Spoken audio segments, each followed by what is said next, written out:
Hi, I am back with Blue Review. I'm not going to strictly review any items today as far as like detailed plot um, info or my critical view. These are just two items that I received and I've added to my Blue library here just in the last few days. I'm happy to have them, but to be honest, I've only seen uh, well, this is true of both of them. I've only seen them once each, one time each, and it's been a couple of years. They made a huge impression on me, though, and I've always wanted to obtain them. I didn't know they were even on Blu-ray, but they are. So I just want to talk about the Blu-rays and get some basic information that's on the back of the packaging and a little bit in my little cheat screen here that I've been using, Wikipedia, which adds a handsome light to my face. It brings out my blue eyes. So I want to talk about these titles. This is Diary of a Mad Housewife, 1970, Frank Perry. Starring Richard Benjamin, Frank Langella, and Carrie Snodgrass. I don't know why she isn't billed first. That's kind of odd. And admittedly, her career, she's pretty obscure now compared to the other two gentlemen, especially compared to Mr. Langella, who is like an iconic Dracula. I don't personally care for him as Dracula, but I do like him. He as an actor. He's very good. I'll go ahead and show you the other one, and then I'll get back into Diary. So this is, I don't know if you can read that. Can you read that? Puzzle of a Downfall Child by Jerry Schatzberg, starring, obviously, Faye Dunaway. It's pretty hard not to get Faye Dunaway. Oh, because here's the back of the Diary of a Mad Housewife. And here's the back of Puzzle of a Downfall Child. So both of these films were made in 1970, and these are on the Kino Lorber label, which is incredible. Always been a great. They're all its various incarnations. Been a really great DVD and Blu-ray label and VHS. Ultimately, it goes back to I think it goes back to Fox Lorber was the original label. It's had offshoots and such like Wellspring and then Koch Lorber, I think, was affiliated, somehow related. I think that's more in Germany. I could be wrong about that. You can let me know in the comments, right? I know that's going to happen. But anyway, Kino Lorber, this is part of these were both original Universal films. They were acquired for the Kino Lorber Studio Classics library. I have a few Kino Lorber, I have several Kino Lorber or Kino Blu-rays, some Mario Bava stuff, and I have some Kino Lorber Studio Classics. I'm trying to remember what all I have. Well, I have last year Marion Bad, which I've reviewed on here before on this very channel, in this very show. I don't know if it's part of the Studio Classics or if it's more Kino because it's like the foreign and art house film arm. But yeah, I have last year Marion Bad. I do have Lord Love a Duck, which I know is verifiably a Kino Lorber Studio Classics title. I think these are mostly like American films, whereas the Kino films generally are the foreign films. The American Hollywood films, classic Hollywood and new Hollywood eras, hence the Studio Classics name. I have enjoyed both of these movies a lot. I actually have one of them playing right now. Really beautiful transfer too. I'll get to that though. There's a few films kind of like this scattered across the early 70s. And most of them are, most of the ones I think of when I think of these kind of films are by Frank Perry, usually written by his ex-wife. Well, I don't know if he's not alive anymore, so I don't need to say ex, but his widow, I don't know if she's alive. They were married, Frank and Eleanor. Eleanor was the screenwriter, Frank was the director usually. They got big with independent film David and Lisa, which kind of crossed over 1962. I think it was like two mentally challenged people trying to have a romance and make it work in this horrible world we live in. This was like 1962. Just think what rough time they have now. So that was an unexpected critical hit for them right out of the gate. 2 years later, they did The Swimmer, another film I've reviewed on this very channel, in this very show. That was kind of their cult classic one with Burt Lancaster. But I don't think it really hit very hard when it first came out either, like David and Lisa did. I think it was more kind of no one knew what the hell to make of The Swimmer, and now, like 50 odd years later, people are starting to figure out what to make of it. I love it, but it definitely is a polarizing film for sure. But Perry went on, and with Eleanor's writing, went on to do some other cool films. I mean, I think in the movie he's probably most.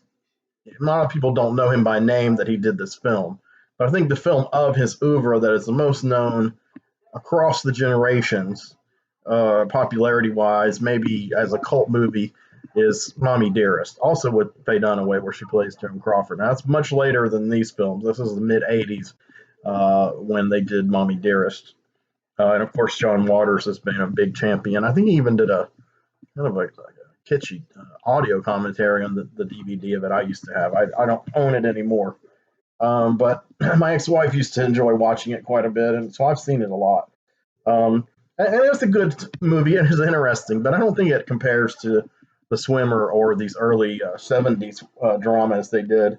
I'm going to talk a little bit about them, so I'll have some background. And so next, I'm going to do another video that's like a part 2 where I just actually review these movies, as I alluded to earlier, the critical analysis, but and the detailed plots. But let's talk about this Frank Perry guy again here. Let's just look at his filmography. So I already mentioned he did David and Lisa in 1962, The Swimmer in 1968. He did a couple other films I'm really not familiar with. Last Summer and Trilogy. He did a movie called Doc with Stacy Keach as Doc Holliday. I don't know anything about that one though. I had forgotten he even did a genre movie.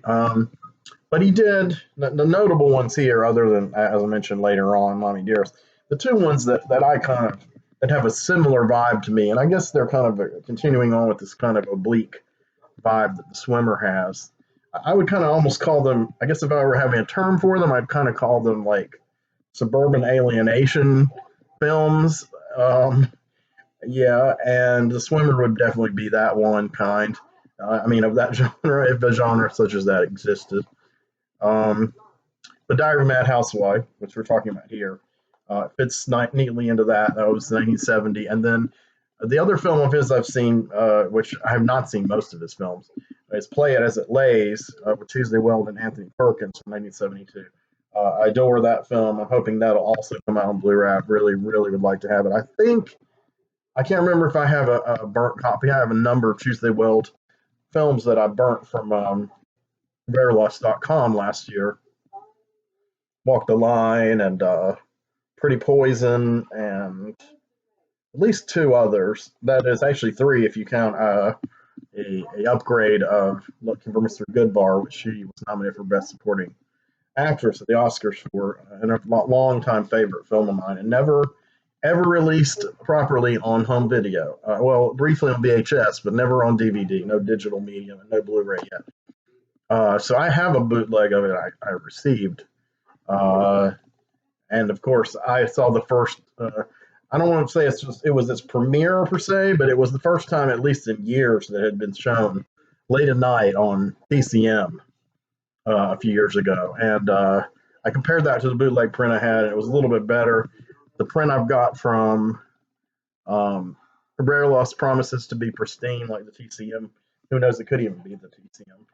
But I haven't watched it yet. I got 300 films from Rare Lost last year and downloaded them. And I mean, you pay to get all set up and everything, and then you kind of have an unlimited download for that period of time, amount of downloads. I haven't watched that one yet though. But anyway, I don't want to get too far afield, as I want to do. So, Diary of a Mad Housewife, a Frank Perry film. I'm just going to go ahead and read the back and get right to the point that way. Then I'll talk about a couple ancillary things, then we'll jump into the second film. Diary of a Mad Housewife may have done more to change the public image of the American woman than any other film in history. That is some heavy hyperbole there. I wonder if it will live up to it. Carrie Snodgrass from Pale Rider, which actually was later, plays a dissatisfied wife trapped in her townhouse existence. I live at townhouse. Her husband, played unforgettably by Richard Benjamin of Goodbye Columbus and Westworld, the movie, is the archetypal schnook and also one of the great screen monsters. Yeah, he's truly a repellent character. Her lover, Frank Langella, Dracula, is a narcissistic creep, a schnook and a creep. Finishes off what her domestic life started. Wonderfully directed by Frank Perry of The Swimmer, Doc, Mommy Dearest, with a screenplay by Eleanor Perry, David and Lisa, Ladybug, Ladybug. That's one of his films he directed. I have not seen that one. Frank's wife, Frank's wife, Eleanor Perry, Frank's wife. This is based on a novel by Sue Kaufman. Diary of a Mad Housewife is a chilling black comedy that manages to be extraordinarily funny under extreme circumstances. That's well said. Snodgrass received an Oscar nomination for Best Actress in a Leading Role for her brilliant performance. Now, I agree with that. Audio commentary by screenwriter Larry Kawaszewski. He is a screenwriter. He didn't screenwrite this one, Eleanor did. Along with film historians Howard S. Berger and Steve Mitchell. I know Howard S. Berger. I'm friends with him on Facebook. Wow, I didn't know he had done an audio commentary for Kino Lorber Studio Classics. This also has the theatrical trailer. Snodgrass did receive an Oscar nomination, and it's really funny because the person who did win that year was Glenda Jackson for the film called Women in Love by Ken Russell, which I recently rewatched. I have the Criterion Blu-ray of that one. I have not reviewed it as of yet. But regardless, I do quite enjoy it. Maybe one day I'll review it. I probably will eventually. I'm always trying to find slots to review some Criterion, like double features, like 2 Criterions or sometimes 3 in one piece. So other facts about Diary of a Mad Housewife that I have on here that I'll just skim through real fast. Carrie Snodgrass was also nominated for Best Actress for Golden Globes, and she won a Golden Globe. I'd forgotten that. Okay, then we go into her plot, which I said we're not going to get into. Any other notable performers in this movie?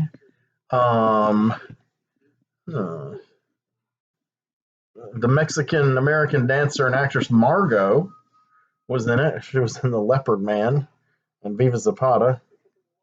This was pretty old. Oh my gosh. Okay, the Alice Cooper Band as themselves.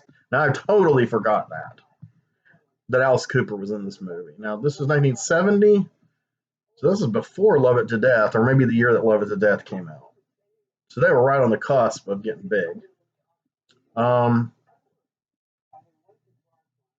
Peter Boyle has a small role as man in group therapy, uncredited.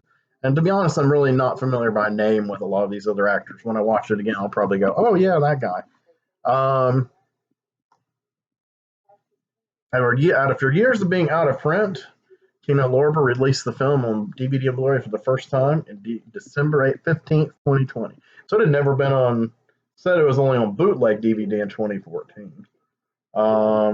VHS copies have become rare, with sealed copies routinely fetching over $100, like on websites like Amazon.com and eBay. It was a license from Universal onto Good Times Home Video. So Good Times was very low quality, usually like EP recorded speed VHS. So it's hard to imagine one being only for $100. But the VHS for looking for Mr. Goodbar is probably astronomical by now. But I never owned it on VHS. I had a large VHS collection at one time. I think I had about 800 VHS tapes at one time. Anything else of note? It won the Golden Globe in 1970 for Best Picture. And I was nominated. Sorry. It didn't win. Richard Benjamin was nominated for Best Actor for the Golden Globes for it. Did not win. Carrie, like I said, was nominated for an Oscar. Did not win. A New Star of the Year Golden Globe was given to Carrie Snodgrass in 1970. Frank Langella was nominated for a Golden Globe for Best New Star of the Year Male. So Carrie Snodgrass won 2 Golden Globes for this film. It was nominated for Best Film in the National Board of Review, and also nominated for Best Supporting Actor, and won. Frank Langella won for National Board of Review. And like I said, Harry was robbed at the Oscars. Even though I like Glenda Jackson and Women Love, it's put it in the context of their respective films and the weight of their respective performances. I don't really think there's a contest, but I know there's some Glenda Jackson fans out there going to be like, that's okay, no problem. And around this time, Carrie Snodgrass was, I believe, in real life dating Neil Young, and I'm pretty sure they have a child together, mentally challenged child together. And kind of messed their relationship up a little bit from what I've read. And I read he was not very nice to her during that period. Cool guy, but he had a lot of personal demons, like a lot of artistic types. I'm pretty sure Carrie Snodgrass is deceased. I will double check that. Yeah, she had an untimely death. She died at age 58 in 2004. It says here she was also nominated for a BAFTA award for Diary of a Mad Housewife, and won 2 Laurel Awards in addition to the 2 Golden Globes. I don't know why that wasn't listed under the film's wins, but Wikipedia. I mean, seriously. Okay, so let's go back a little bit. That's about all I've got to say about Diary of a Mad Housewife. My quick rundown here. I am going to go further into here and explore the next film, the next Blu-ray, while I can. I'll try not to drone on too much. We're doing that a lot on recent videos, but usually I've had a lot to say. These I don't have a lot to say yet because I haven't watched these Blu-rays. Okay, so this one I actually have on in the background. It's a very nice print, very 70s looking, but very beautiful photography. A lot of grain, good in a good way. Like you can remember what it was like, and I vaguely can remember what it's like to see films in the theater and in the drive-in when I was a kid. And during that period, not 1970, not quite that far back, but in the 70s. And they had that wonderful grain. So to me, good Blu-ray transfer has that. Sometimes some DVD transfers and even some Blu-ray transfers have maybe been a little too clean almost. Some have seemed a little too grainy, but that's because people who are used to them being too clean watch them and going, what the hell? But actually they're a little more faithful to how it's originally looked or supposed to look. So here we go. Puzzle of a Downfall Child, Barry Schatzberg. Starring Faye Dunaway, Barry Morse, Vivica Lindfors, Roy Scheider, early Roy Scheider role, and Barry Primus, or Primus. I guess it's Primus. Schatzberg did some very notable films, a number of very notable films. This was his first notable film, but it's kind of obscure nowadays. But right after this, he did a 1-2 punch with early Al Pacino roles in Paddington Needle Park in 71 and Scarecrow in 72. Much later, one of his later movies I really enjoyed, Street Smart from 1987 with Christopher Reeve and Morgan Freeman. And Morgan Freeman gained his first Oscar nomination for supporting actor in Street Smart, which is really pretty amazing. I mean, if you think about how unknown he was and how off the wall that role was, I guess the stars were right in 1987. But yeah, so Schatzberg's done some stuff I really love. The 2 Pacino movies and Street Smart, I love all of those movies. I have Scarecrow on Blu-ray. The Paddington Needle Park is on Blu-ray, but you kind of have to dig to find it at a decent price because it's one of the kind of Twilight time titles, and their stuff, can get real pricey real fast because it'll go in and out of print like that. And I looked into a $25-ish Cutter's Way several months back, and I put Panning and Needle Park, a $30 copy in my cart on Amazon, and then it shot up to like $80 or $60, something crazy, more than $50. I'm not in a position to really spend more than at the absolute most more than $30 for a single disc Blu-ray. I can't do it really at all right now, but I mean in this general time of my life, that's kind of my personal limit. Box sets are a little different, but so Puzzle of a Downfall Child. Let's talk about this a little bit. So on the back of the Kino Lorber Blu-ray, it says, Jerry Schatzberg, the acclaimed director of The Panic in Needle Park, Scarecrow, The Seduction of Joey Tynan, Honeysuckle Rose, and Street Smart, made his directorial debut with this brilliantly innovative and fascinating drama, starring screen legend Faye Dunaway of The Thomas Crown Affair, Chinatown, Network, and Mommy Dearest. So, his character's name is Lou Andrea Sand Dunaway, a beautiful but disturbed young woman whose life has fallen into a downward spiral, including drug use and a nervous breakdown. Lives alone at a windswept beach cottage. Famed photographer turned director Aaron Reinhardt, played by Barry Primus of Boxcar Bertha, good film, visits the former model and records their conversations, planning to develop her story, a life of delusion and lies, into a film. Stellar cast includes Roy Scheider of Jaws, Vivica Lindfors of Moonfleet, and Barry Morris of The Changeling. Special features: audio commentary by film historian / filmmaker Daniel Krimmer and film historian / podcaster Bill Ackerman. Interview with director Jerry Schatzberg. Alternate studio edit opening. It's been a long day. I got to stop work. Trailers from Hell with Larry Karachewski and theatrical trailer. I'm not sure about how the Trailers from Hell, I don't know if that is a trailer that's given the Trailers from Hell treatment or what. But I'm going to find out because this disc is in my machine. If I fall asleep tonight before I find out, I will find out tomorrow ere the night doth wane. So these are some two classy films that I highly recommend. Let me collapse my cheat thing here and just give you a better view. It seems like I have to do the light a certain way to get the letters of Puzzle to show up. They're both very stark, black and red and black and white. But really, there we go. Beautiful movies, though. Highly recommend them. And once I get through these in the entirety with their bonus features and all, I will do a revisit of this. So I'll actually do a review part. This is just kind of an unveiling part. And now everything's gone like red, like glowing a Nova sun here in my lighting because I'm out from behind this lamp now. So thanks for watching. I kept that relatively short and I don't know about sweet, but at least tolerable. So please, this is very important. I beg you by all that is holy, please subscribe if you're watching this video and like it at all.